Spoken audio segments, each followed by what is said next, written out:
أبو هريرة رضي الله عنه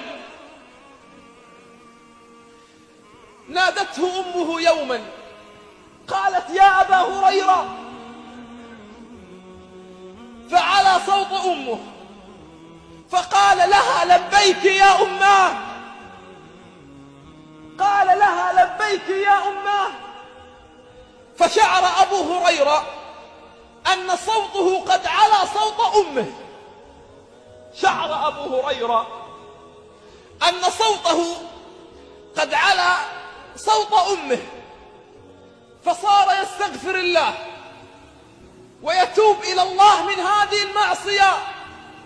على صوته بلبيك يا أماه، ليس أف ولا نهر ولا سب ولا شتم، على صوته بلبيك يا أماه. فذهب أبو هريرة في الصباح فأعتق عبدين مملوكين. الله أكبر. ذهب في الصباح فأعتق عبدين مملوكين توبة من هذه المعصية.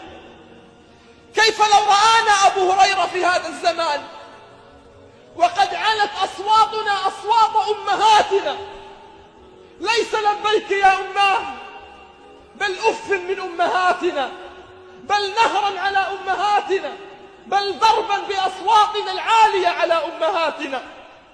كيف لو نظر أبو هريرة إلى حال شبابنا اليوم؟ كيف لو نظر إلى جيل هذا اليوم وهو يقول: لبيك يا أماه، فعلى صوته فأعتق عبدين مملوكين توبة من هذه المعصية.